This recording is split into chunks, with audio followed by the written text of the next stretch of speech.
14 जनवरी 2021 के current affairs start करते हैं बिना देर किए। पहला क्वेश्चन है sea vigil 21। Sea vigil 21 is sea vigil 21 क्या है? ऑप्शन है naval ship, indigenously developed frigate, defence exercise या बीच क्लीनलीनेस ड्राइव।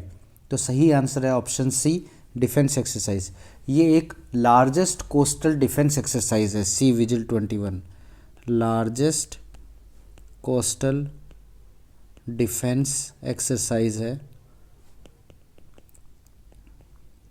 इसका हाल ही में सेकंड एडिशन चलाया गया था, जिसके दौरान जो पूरे भारत की जो कोस्ट लाइन है, जो लगभग 7,516 किलोमीटर लंबी जो कोस्ट लाइन है, और साथ में जो एक्सक्लूसिव इकोनॉमिक जोन है, उसके चारों तरफ ये कंडक्ट की गई, जिसमें लगभग 13 कोस्टल स्टेट्स और यूटीज़ हैं। तो conducted along the entire Indian coast line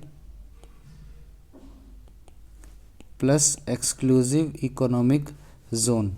तो ये कितनी है? लगभग 7516 किलोमीटर है और एक एक्सक्लूसिव इकोनॉमिक जोन, इसमें ये चलाई गई।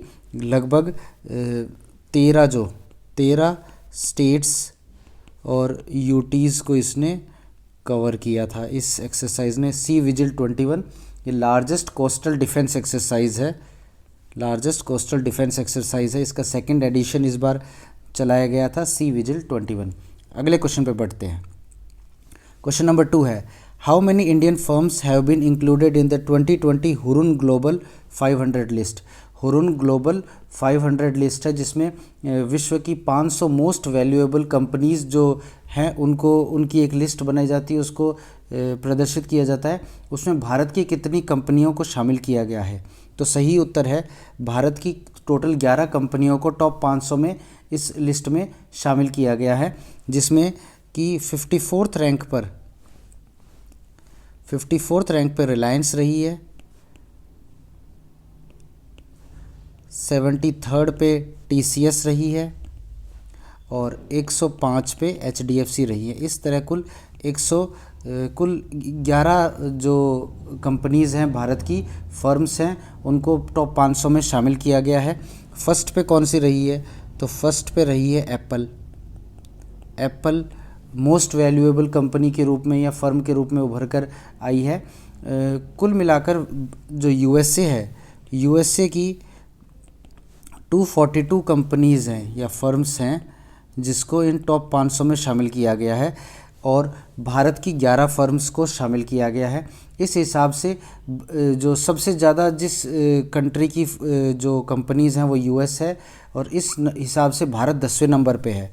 तो इंडिया 10th रैंक पर है, जिसकी कुल मिलाकर 11 कंपनीज़ को शामिल किया गया है। सबसे ज़्यादा कंपनीज़ जिस देश की शामिल की गई हैं वो यूएसए है, और भारत इस मामले में 10वें स्थान पे रहा है। सबसे मोस्ट वैल्यूएबल एप्पल रही है, और भारत की मोस्ट वैल्यूएबल अगर कहें तो रिलायंस रही है। ये 2020 हुरुन ग्लोबल 500 लिस्ट है।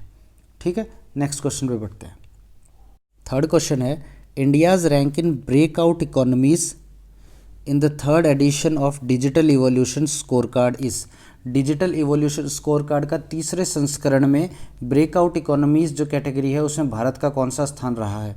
सही उत्तर है ऑप्शन डी, चौथा स्थान रहा है भारत का। तो पहली चीज़, ये ब्रेकआउट इकोनॉमीज़ क्या है?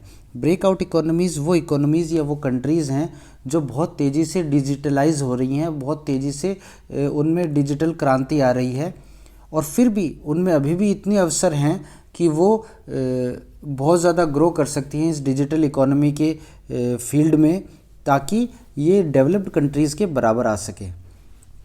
तो ये एक कैटेगरी है रैपिडली डिजिटलाइजिंग इकोनॉमीज़ की, डिजिटलाइजिंग इकोनॉमीज़। ठीक है, रैपिडली डिजिटलाइजिंग इकोनॉमीज़ की ये कैटेगरी है। वो उस कैटेगरी में भारत चौथे स्थान पर रहा है। तो फर्स्ट पे रहा है चाइना इस कैटेगरी में फर्स्ट स्थान पर रहा है, क्योंकि उसमें इनोवेशन बहुत ज़्यादा हो रहे हैं, इनोवेशन प्लस मैन्युफैक्चरिंग इस सेक्टर में। उसके अलावा एक बात और कर लेते हैं, ये डिजिटल इवोल्यूशन जो स्कोर कार्ड है ये कौन बनाता है? तो इसने ये टफ्ट यूनिवर्सिटी की फ्लेचर स्कूल है, टफ्ट यूनिवर्सिटीज़ फ्लेचर स्कूल ने बनाया है। किसके साथ मिलकर? मास्टर कार्ड के साथ मिलकर। मास्टर कार्ड और फ्लेचर स्कूल या टफ्ट यूनिवर्सिटी की फ्लेचर स्कूल, इन दोनों ने मिलकर ये डिजिटल इवोल्यूशन स्कोर कार्ड जारी किया है। भारत ब्रेकआउट इकोनॉमीज़ कैटेगरी में चौथे स्थान पर रहा है। ये ब्रेकआउट इकोनॉमीज़ क्या हैं? जो इकोनॉमीज़ या जो कंट्रीज़ जो रैपिडली डिजिटलाइज हो रही हैं, और ये वही कंट्रीज़ है मेजरली जो अभी डेवलपिंग स्टेज में ही है, ताकि वो यूरोपियन कंट्रीज़ के बराबर आ सके। उन कंट्रीज़ की ये लिस्ट है, उसमें भारत चौथे स्थान पर रहा है। Question number 4,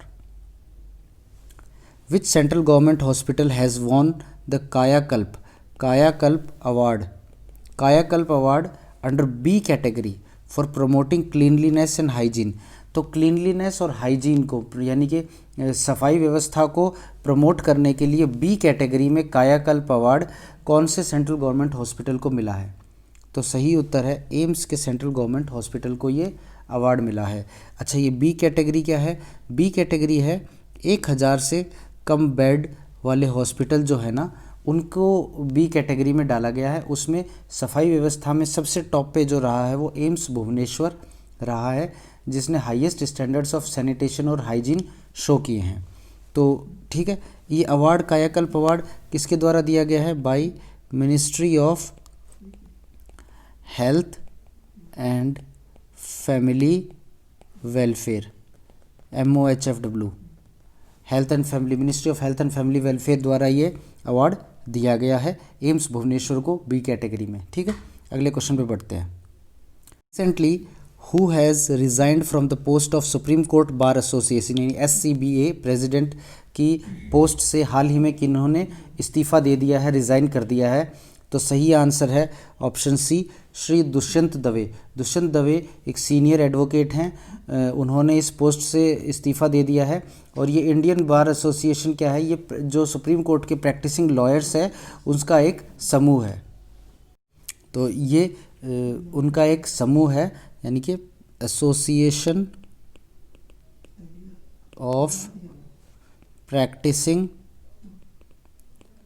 lawyers of Supreme Court के प्रैक्टिसिंग लॉयर्स का एक समूह है ये बार एसोसिएशन, और उसके प्रेसिडेंट पद से हाल ही में इस्तीफ़ा दिया श्री दुष्यंत दवे ने, जो एक सीनियर एडवोकेट हैं। अगले क्वेश्चन में बढ़ते हैं। 51st IFFI will celebrate the work of which legendary film maker? 51वां जो IFFI है वो किस लेजेंडरी फिल्म मेकर के जो वर्क है उसको सेलिब्रेट करेगा? तो सही उत्तर है श्री सत्यजीत रे। सत्यजीत रे के वर्क को ये सेलिब्रेट करेगा international film festival of India. तो IFFI की फुल फॉर्म क्या है? International film festival of India. ये सेलिब्रेट करेगा जो legendary film maker Shri Satyajit रे के काम को। और ये किस तरह सेलिब्रेट करेगा? उनकी जो फेमस 5 क्लासिक्स हैं या मूवीज़ हैं उनको ये प्रदर्शित किया जाएगा, जिनमें इंक्लूड है Pather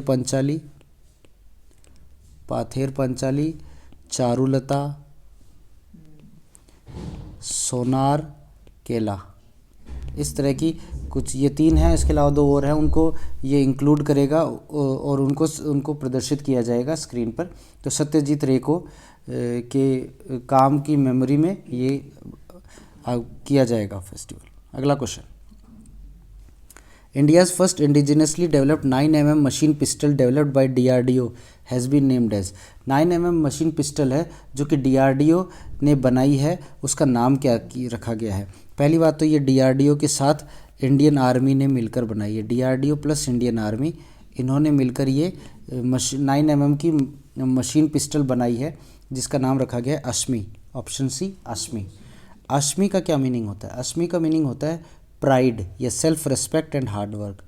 pride, self respect and hard work, ये तो इसका मीनिंग होता है। तो इसका नाम रखा गया प्राइड या self respect and hard work, जिसका मीनिंग है अश्मी नाम रखा गया। ठीक है, ये डीआरडीओ और इंडियन आर्मी ने मिलकर बनाई है और ये बहुत ही कम समय, रिकॉर्ड टाइम में सिर्फ 4 मंथ्स में बनाई गई है, डेवलप की गई है। 4 मंथ्स में ये डेवलप्ड है। ठीक है, तो 4 मंथ्स में ये डेवलप्ड है, डीआरडीओ और इंडियन आर्मी ने मिलकर बनाई है। अश्मी इसका नाम है। 9 mm की ये मशीन पिस्टल है। अगले क्वेश्चन पढ़ते हैं, question number 8। IRDAI has setup A health insurance advisory committee. Health insurance advisory committee IRDAI ने स्थापित की है। इस कमेटी के हेड कौन होंगे? IRDAI है insurance regulatory and development authority of India. Insurance regulatory and development authority of India. तो ये तो इसका नाम है। दूसरी बात, इसके हेड कौन होंगे? ये जो कमेटी बनी है हेल्थ इंश्योरेंस एडवाइजरी कमेटी, ये इसके हेड कौन होंगे? इसके हेड होंगे श्री सुभाष चंद्र खूंटिया। श्री सुभाष चंद्र खूंटिया को इसका हेड बनाया गया है। और इस जो कमेटी का जो उद्देश्य है वो ये है कि ये बताएगी कि जो भारत में जो हेल्थ इंश्योरेंस के प्रोडक्ट्स हैं वो जो कंट्री में हैं वो सोसाइटी की नीड के हिसाब से कितने हेल्पफुल हैं या सोसाइटी की नीड के हिसाब से है कि नहीं है। तो examine availability of health insurance products in the country. Health insurance products in the country, जो कि भारत की नीड के हिसाब से हैं, as per the need of Indian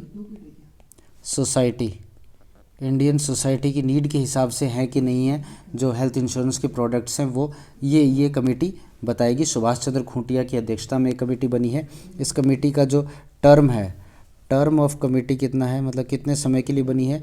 तो ये 1 साल के टर्म के लिए कमेटी बनी है। IRDAI की बात कर लेते हैं, insurance regulatory and development authority की। इसकी स्थापना सन 1999 में हुई थी। उसके अलावा इसके जो हेडक्वार्टर है वो हैदराबाद तेलंगाना में है। हैदराबाद में इसका हेडक्वार्टर है। ठीक है, अगले क्वेश्चन बढ़ते हैं, question number 9। The armed forces veterans day is observed every year on. Armed forces veterans day किस दिन मनाया जाता है हर वर्ष? तो सही उत्तर है 14 जनवरी। 14 जनवरी को ये मनाया जाता है। इस बार ये 5th एडिशन है और ये 2017 से मनाया जा रहा है। और एक बात बताएं कि ये 14 जनवरी को ही क्यों मनाया जाता है? तो ये इसलिए मनाया जाता है कि जो हमारे फील्ड मार्शल थे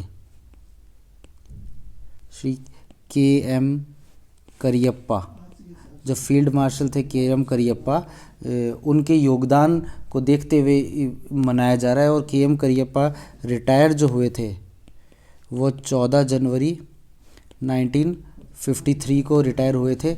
इस वजह से 14 जनवरी को ये मनाया जाता है। और इस जो वेटरन्स डे मनाने का एक उद्देश्य ये भी है कि जो हमारे वेटरन्स हैं उनके जो डिवोशन है, उनके जो सेक्रीफाइस है, उसको हम याद कर सके, उसको ऑनर किया जा सके, उनके सेक्रीफाइस को, उनके डिवोशन को। तो ये इसका उद्देश्य है। ठीक है, अगले क्वेश्चन पर बढ़ते हैं, क्वेश्चन नंबर 10, आज का last question. Recently which social media platform has permanently band US president Donald Trump's account. तो जो डोनाल्ड ट्रंप है उनके अकाउंट को हाल ही में किस सोशल मीडिया प्लेटफॉर्म ने परमानेंटली बैन कर दिया है, इनडेफिनेट टाइम के लिए सस्पेंड कर दिया है? तो सही उत्तर है स्नैपचैट ने ऐसा किया है। और रीज़न ये रहा है कि जो US प्रेसिडेंशियल इलेक्शन के बाद जो रिज़ल्ट आए उसके बाद जो दंगे भड़काने में उनका जो रोल रहा है डोनाल्ड ट्रंप का, जो बताया जा रहा है जो उनका रोल रहा है, जो US कैपिटल में राइट्स जो हुए हैं और उस वायलेंस को देखते हुए ये स्नैपचैट ने जो है निर्णय लिया है। और स्नैपचैट ने ये भी कहा है कि वो लगातार कई मंथ से उनकी जो कम्युनिटी गाइडलाइंस है वो उसका उल्लंघन कर रहे थे डोनाल्ड ट्रंप, इसलिए उन्होंने ये निर्णय लिया है। पूर्व में भी ट्विटर, फेसबुक, इंस्टाग्राम, इन्होंने इनके पर्सनल अकाउंट को सस्पेंड किया है ट्रंप के पर्सनल अकाउंट को। ट्विटर, फेसबुक और इंस्टाग्राम ने पहले सस्पेंड किया है। ठीक है, तो ये है स्नैपचैट ने हाल ही में किया है। पहले भी ट्विटर, फेसबुक और इंस्टाग्राम इनके अकाउंट को सस्पेंड कर चुका है। कारण वही रहा है कि जो इन्होंने जो वायलेंस को इंसाइट किया है, यानी कि भड़काया है, इंसाइटिंग, ये इनका रीज़न है, वायलेंस भड़काने के लिए। इस वजह से इनके अकाउंट को सस्पेंड कर दिया गया है। ठीक है, तो ये थे 14 जनवरी के कुछ क्वेश्चंस और उनके आंसर्स। होप आपको वीडियो अच्छा लगा होगा। अच्छा लगा है तो प्लीज़ लाइक कीजिए, शेयर कीजिए और हमारे टेलीग्राम चैनल से ज़रूर जुड़िए ताकि इन्हीं क्वेश्चंस के आपको PDF भी मिल सके। और टेलीग्राम से जुड़ने के लिए लिंक डिस्क्रिप्शन में आपको मिल जाएगा। Thank you, have a nice day.